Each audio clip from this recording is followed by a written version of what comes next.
कथनी, करनी और रहनी। कौल, फैल और हाल, कौल, फैल और हाल, कथनी, करनी और और रहनी। रहनी।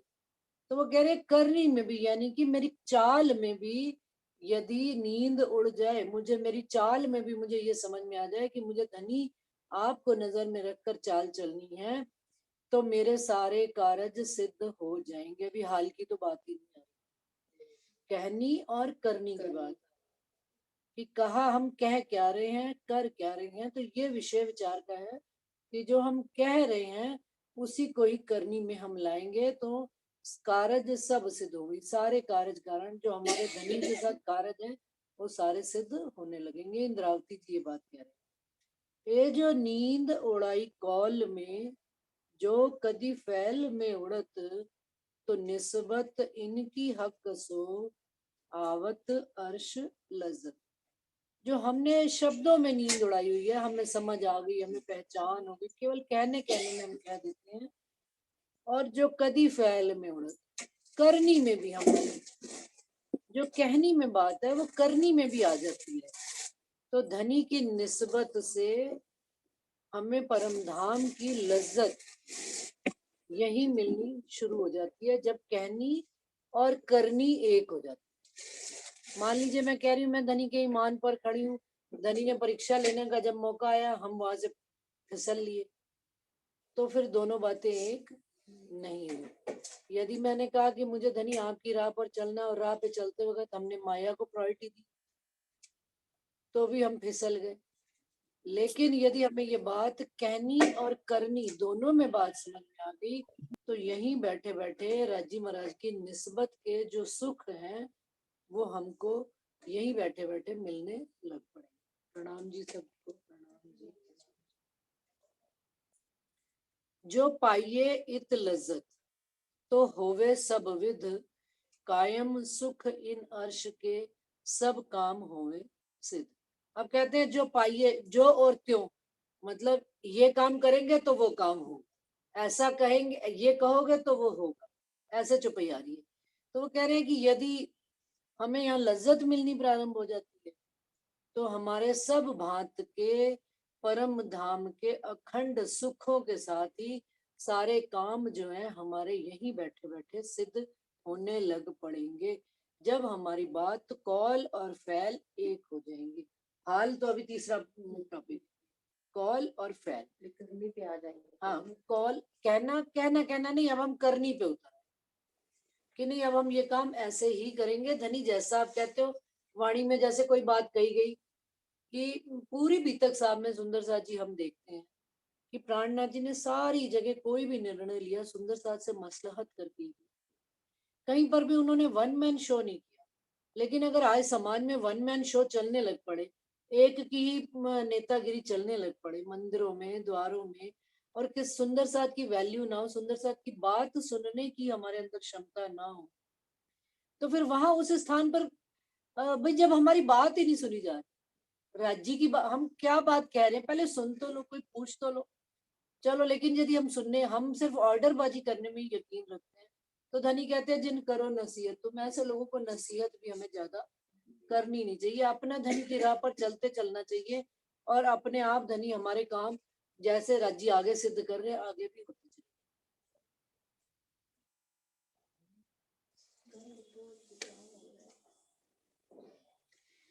तो ना पाइए इत लज्जत, जो फैल ना आवत हाल। अब क्या है, लज्जत तब भी नहीं आ सकती जो कॉल में कई बात वो फैल में नहीं आई, और फैल के बाद वो हाल में नहीं आई।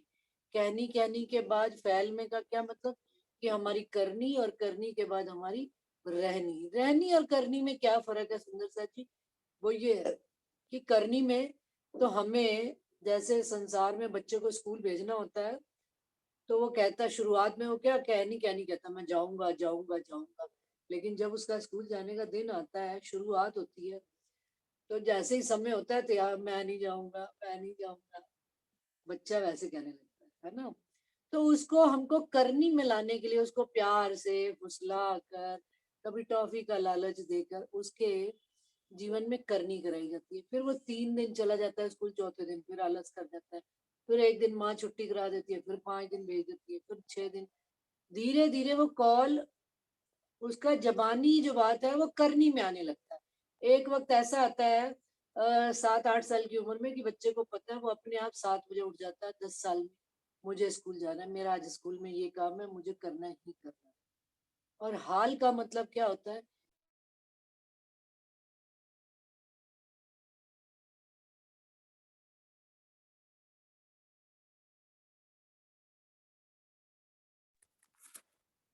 जवान हो गया और उसको ये पता है मुझे कॉलेज जाना है, मुझे पढ़ना है, इंजीनियरिंग में जाना है, माँ बाप ने उसको हॉस्टल में भेज दिया। तो हाल में आने का क्या मतलब? अब उसको पता है कि सब काम उसके व्यवहार में जी जाती है। अपने आप उठेगा, अपने आप फ्रेश होएगा, अपने आप स्कूल के कॉलेज के टाइम पे जाएगा, उसको कोई भी चला के कह, उसके जीवन में ये बात उतर चुकी है। तो कॉल फैल और हाल ऐसे ही हमारे जीवन में राज्य का है। पहले हम जबान से ही समझते हैं। सतगुरु महाराज हमको कहते रहते हैं। सतगुरु महाराज ने हमको करनी में भी उतारना शुरू किया। फिर करनी के बाद छोटी मोटी परीक्षाएं भी लेते हैं। परीक्षा लेने के बाद साथ साथ वो हमको रहनी में भी उतरने का संदेश देते चले जाते हैं। और उसी वाणी के अनुसार ही धीरे धीरे वो रहनी करते करनी करते करते हमारे जीवन में रहनी हाल में उतरनी शुरू हो जाती है। धनी हमारे जीवन में उतरना शुरू हो जाते हैं। और यदि उतरना शुरू हो गए तो वो कहते हैं हाल हाय क्यों सह सके बिछोहा नूर जमा। यदि हमारे जीवन में हाल आ जाए कि धनी के बगैर हम रह ही नहीं सकते, तो फिर बस फिर धनी का बिछुआ रूप सहेगी नहीं, और वो उसी समय ही धनी के साथ एक रूप एक रस हो जाएगी, यानी कि शरीर छोड़ देगी। तो अभी हमें ये मानना चाहिए कि हम कौन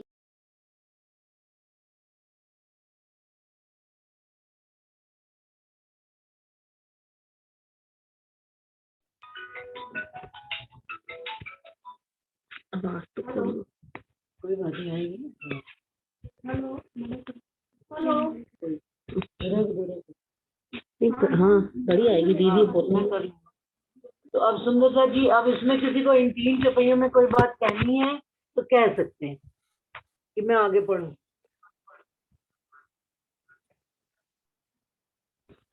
ऐसा हक है, ऐसा हक है सिर पर कर दई हक पहचान,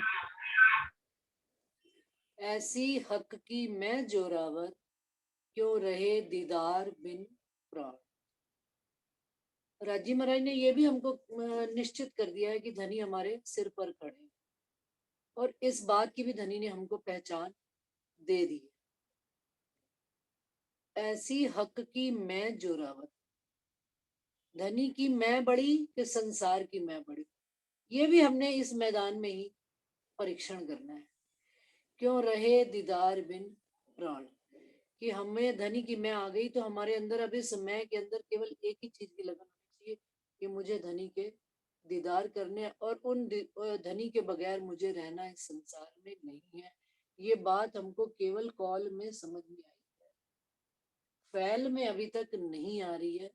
लेकिन ऐसा है हक, ऐसा हक है सिर पर कर दई हक पहचान। धनी ने हमको इस बात की पहचान करा दी है कि वो हमारे साथ हर पल खड़े हुए हैं, हमारे साथ कहीं पर भी हमसे वो जुदा है नहीं। हमें दुख आए सुख आए, हमारी कोई भी स्थिति हो, उनको सब वो जानी जान है, राजी जान है। और ऐसी हक की मैं जोरावर, और यानी यदि धनी की मैं आ जाती है और वो इतनी जोरावर है कि वो धनी के दर्शन करा कर ही ले ही जाएगी, धनी के दर्शन करवा ही लेगी। तो क्यों रहे दीदार बिन प्राण, तो कैसे रह सकते हैं धनी के दर्शनों के बगैर हमारे प्राण, उनको देखे बगैर हम कैसे रह सकते हैं? कोई और बात?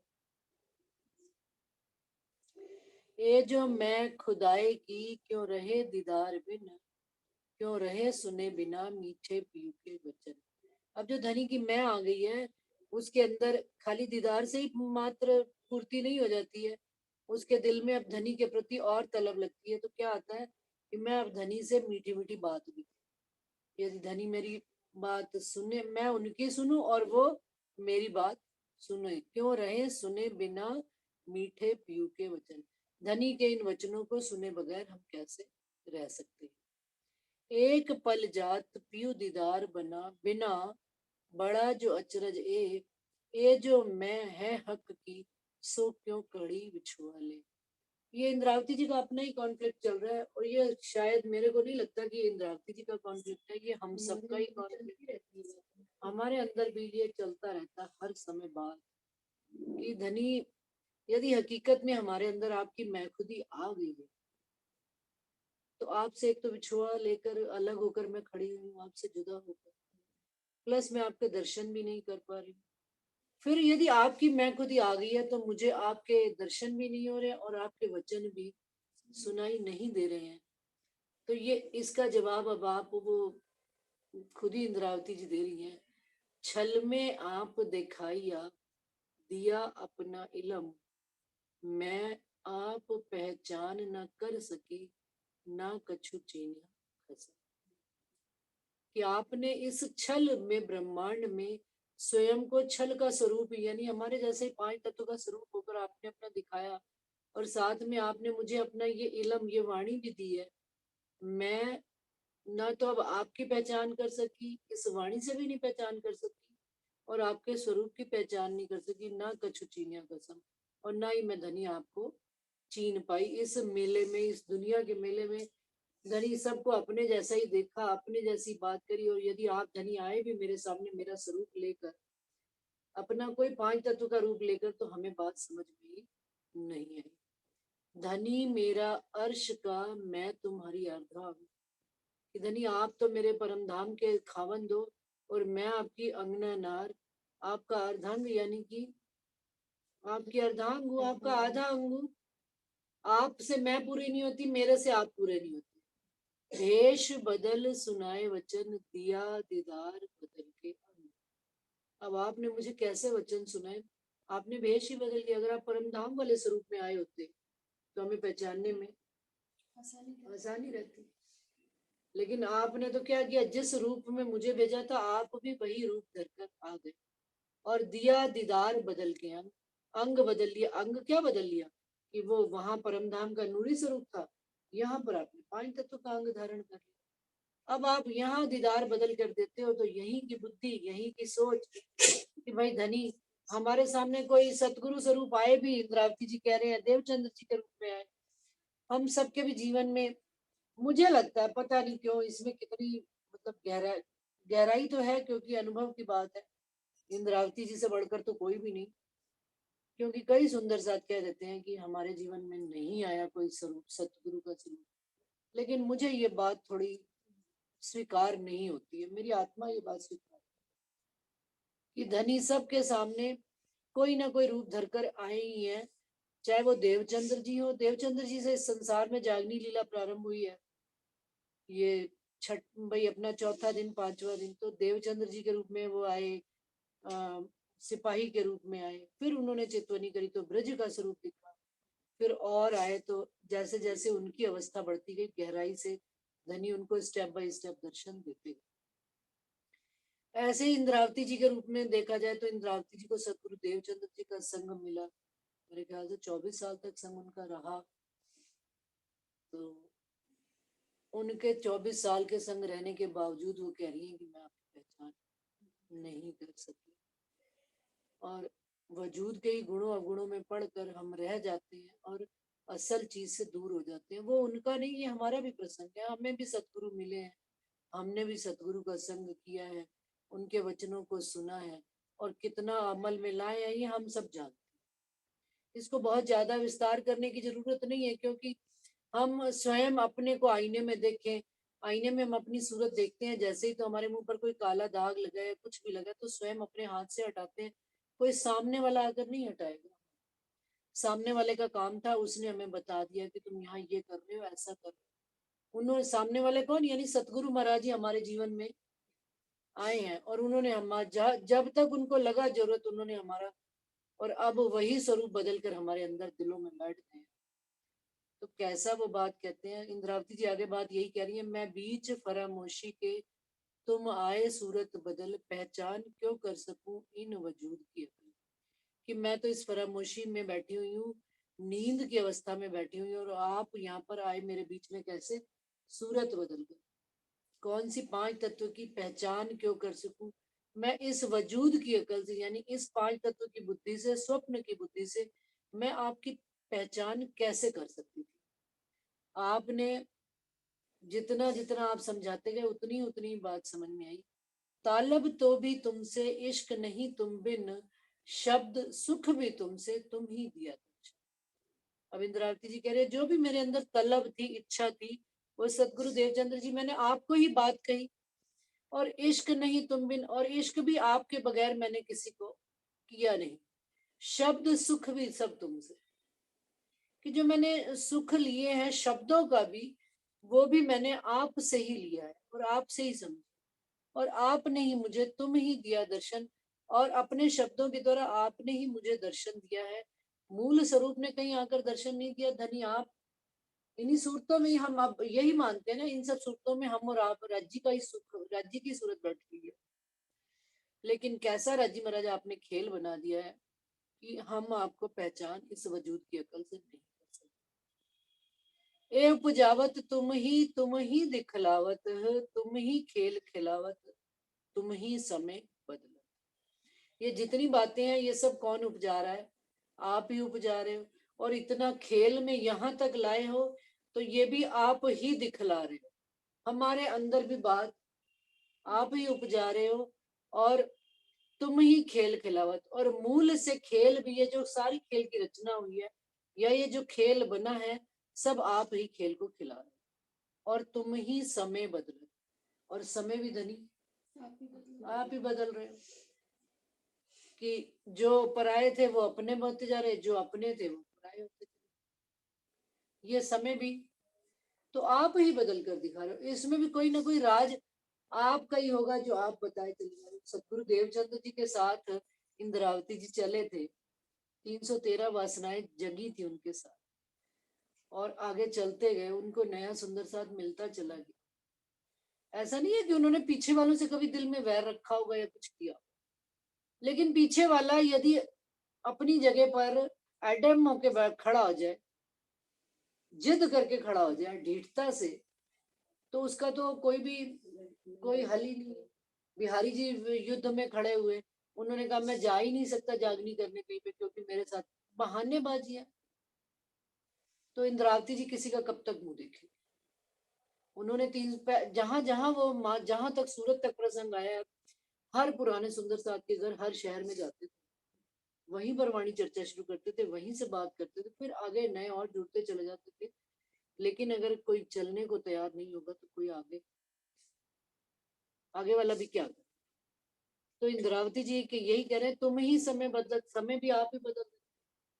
तो ठीक है, आपने हुक्म दे दिया मुझे कि भाई चलना है, तो हम तो चलेंगे। कोई चलेगा तो ठीक, नहीं कोई रुकेगा तो ठीक। ये सब धनी आप ही करने और कराने वाले हो। मैं को तुम खड़ी करी, मैं को दिखाई तुम, मैं को तले कदम के खड़ी राखी माही हुक्म। अब कह रहे हैं ये जो मैं तो अपना दे रही, पर तुम ही राख्या जीव, बल दे आप खड़ी करी कछु कारज अपने जीव।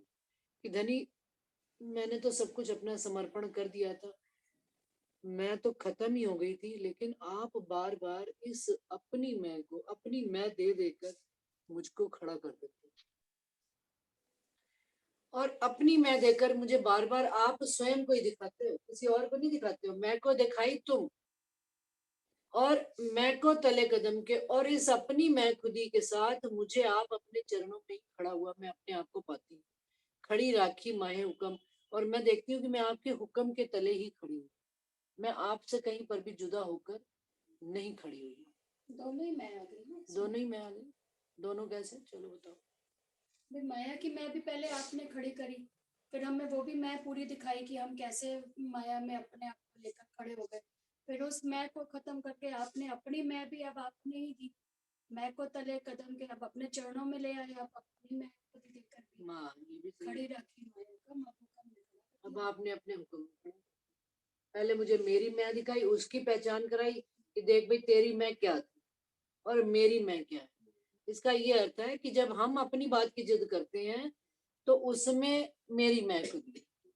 लेकिन धनी यदि उस मैं को मारकर कोई नई बात, उन्होंने इंद्रावती जी ने कहा कि मैं धनी आपका भंडारा करना चाहता, तो धनी ने उनकी उस बात को नहीं सिर चढ़ाया, नहीं स्वीकारा, और उनको क्या कहा कि भाई तुम आगे चलो और आगे काम करो। तो सेवा उनसे कोई और लेनी थी। हवसा जेल में उनसे वाणी उतरवाई थी, और वाणी उतरवाने के बाद भी सुंदर सा जी देखो वो वापस गए बिहारी जी के पास, लेकिन वहां पर कोई भी उन्होंने स्थिति नहीं देखी। तो 4 किताबें जो उनको उतरी थी वो लेकर उनसे बिहारी जी से आगे कहाँ चले गए? जूनागढ़ चले गए कि वाणी तहा न पसरी, हुक्म ही नहीं है वहां वाणी पसरने का। तो धनी ने उनको अपनी मैं खुदी में लेकर आगे ले गए और अपने कदमों में खड़ा रखकर उनसे काम खड़ी रखी माहे हुक्म। धनी ने अपने हुक्म में रखकर उनसे आगे काम लिया।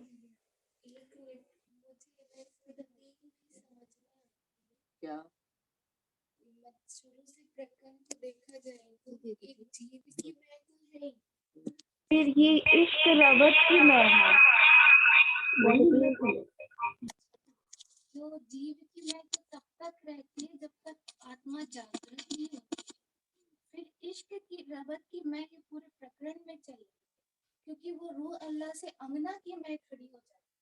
तो उधर पे वो मैंने उस दिन भी बोला था, जो मुझे समझ में आ रहा था कि मेरा इश्क बड़ा है, मेरा इश्क बड़ा है, राज्य कह रहा है मेरा इश्क बड़ा है। तो ये मूल मिलावे की मैं जो आई थी वो इधर पे राज्य उसको हरा रहे हैं। मतलब ये खेल है पूरा, तो ये मैं का ही खेल है।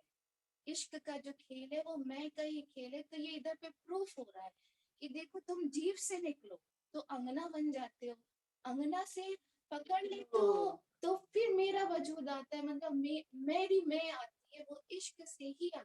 हाँ हाँ वही तो वही ये बात सब है। इंद्रावती ने छोड़ दिया जब, तो फिर उन्होंने राज्य ने फिर मैं दिया। तो राज्य उनके स्वरूप में ही आकर बैठती, ये क्या? हाँ हाँ जी। बिल्कुल यही बात समझ आ रही है मुझे बात। भाई फिर वो खड़ी हो गई जब राज्य ने अपनी मैं दी। सही बात। तो इसमें जीत हो गई राज्य की कि इश्क देखो मेरा बड़ा है, ये मेरी मैं है। तो अब ये सबको समझ में आ गया कि हुक्म से ये सब कुछ हो रहा है, खेल भी हुक्म से हुआ है, अगर वजूद खड़ा है तो वो भी हुक्म से, और इश्क देने वाले भी राज्य, कराने वाले भी कराने राज्य, और वाले भी पहचान पहचान कराई तो भी राज्य, ना कराई तो भी राज्य, सब तो बातें राज्य हैं। ने इधर पे अपने आप को जीत लिया, हाँ, प्रूफ कर दिया कि राज्य ने देखो प्रूव ये कर दिया कि मैं मेरी ही तुम्हारा आशिक हूँ।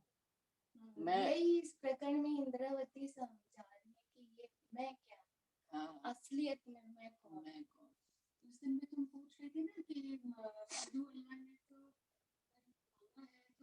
तो उसमें उनका गुनाह क्या है, ऐसा कुछ प्रश्न तुम्हारा था ना, किसने पूछा था किसी ने कि उसमें गुनाह की क्या बात है भाई, उन्होंने राज्य से ही तो मांग ली है, तो इसमें कैसा गुनाह हो गया?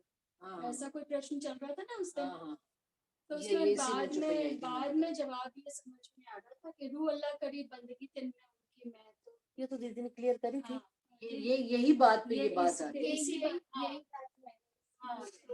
तो उसमें देखो एक होता है कि अपनी जिद पकड़ ली, उन्होंने 69 पातियां लिखी, एक बार, 2 बार, 3 बार लिखने से समझ आ जाता है कि राज्य ने ये सेवा मुझसे नहीं लेनी, इसलिए आ गया कि उधर पे ये इश्क रावत की मैं है जो अब इन प्रकरण में आ रही है।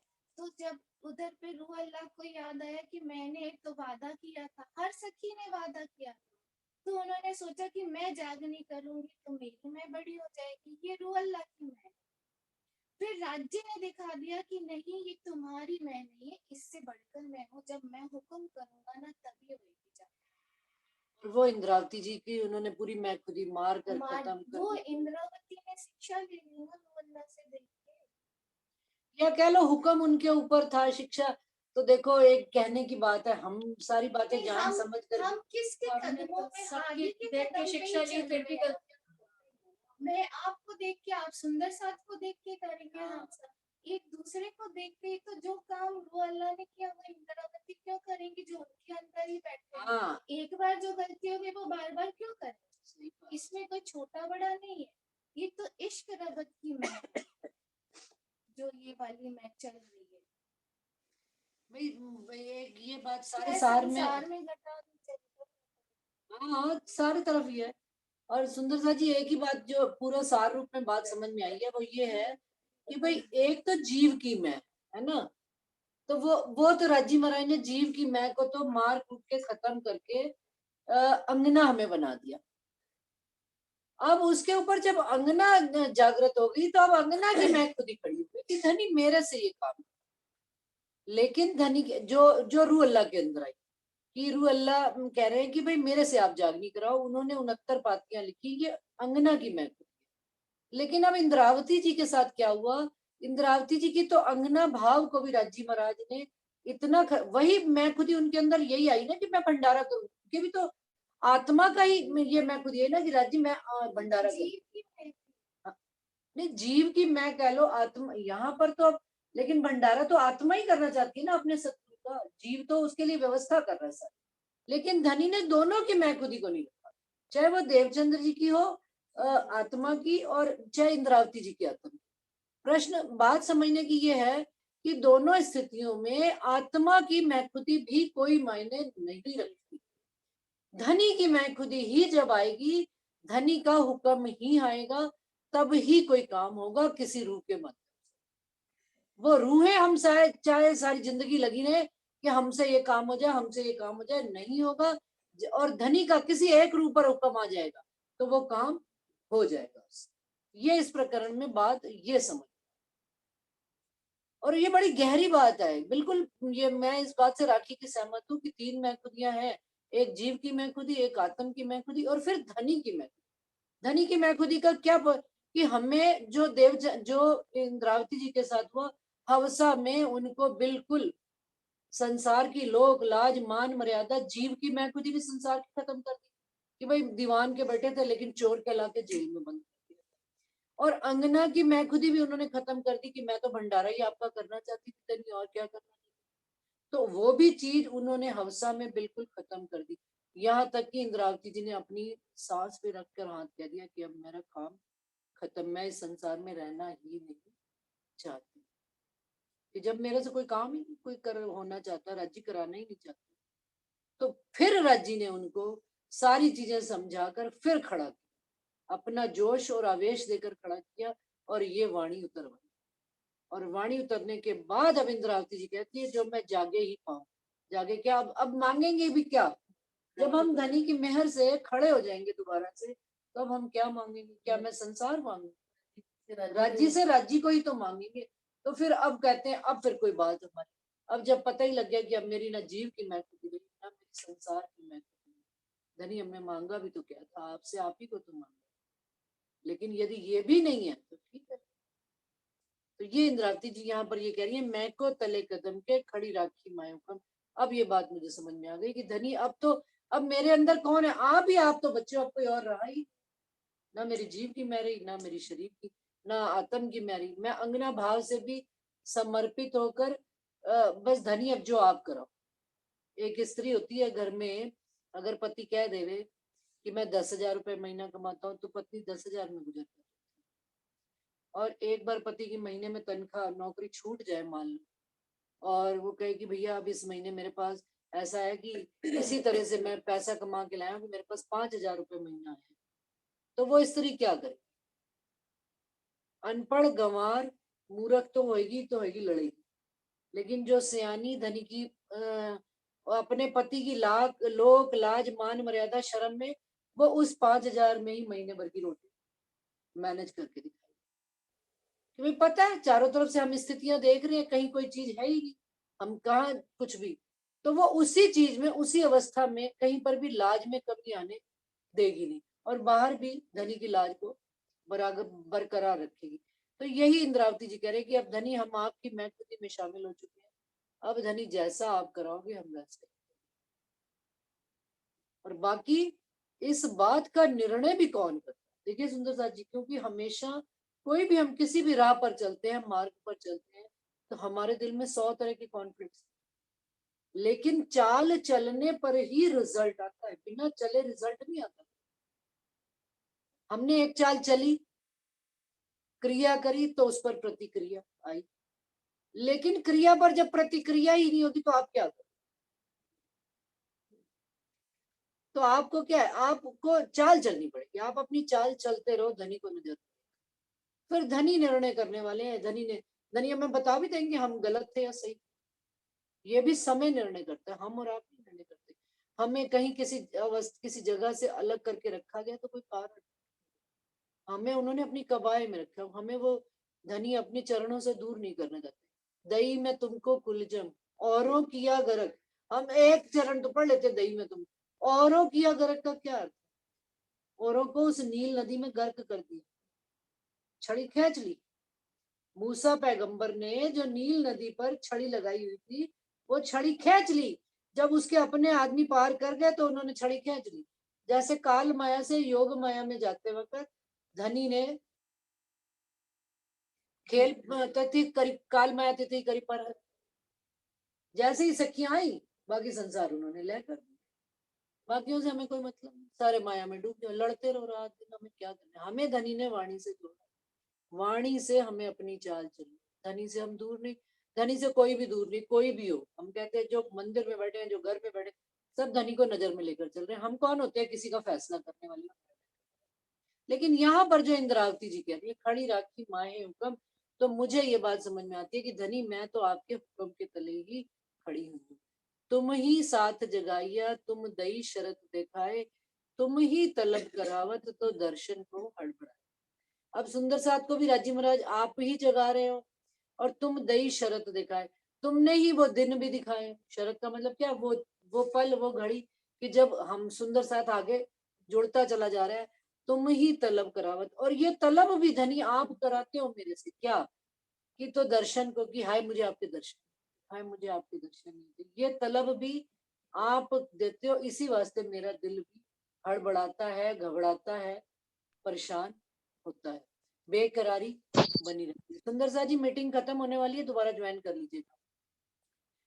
तुम ही दिल में यो लियावत, कोई सुंदर सा जी बीच में क्लास में कुछ कहना चाहते हैं तो कह सकते हैं।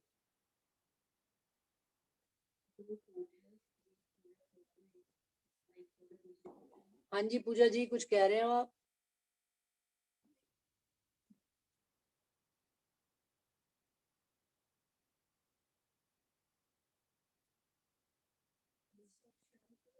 हाँ आज सब शांत बैठे।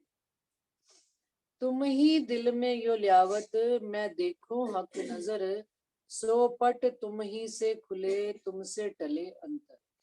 अब आप जब ये दिल में ले आए हो कि मैं देखूं हक नजर, मैं धनी की नजर से सारी दुनिया को, तो सो पट तुम ही से खुले, ये पर्दा भी आप से ही खुलेगा, और तुमसे टले अंतर, और आप ही मेरे अंदर में जो जुदाईगी का जो अंतर है आपके और मेरे बीच में, वो भी आप ही टालो। एक कदम मैं चलूंगी तो धनी तो 10 कदम आगे बढ़ गए। तो धनी के 10 कदम इम्पोर्टेंट ज्यादा है, लेकिन एक कदम हमारा भी जरूरी। मैंने आगे भी ये बात कही थी कि हमारे कदम बढ़ना जितने जरूरी है उतने धनी पॉजिटिव बढ़ेंगे तो पॉजिटिव पाएंगे, नेगेटिव बढ़ेंगे तो नेगेटिव। मीटिंग खत्म है, एक मिनट। सो पट तुम ही से खुले, तुमसे टले अंतर, आप से ही ये जो अंतर है, अंतर की दूरी है, वो भी आप से ही टलेगी। आप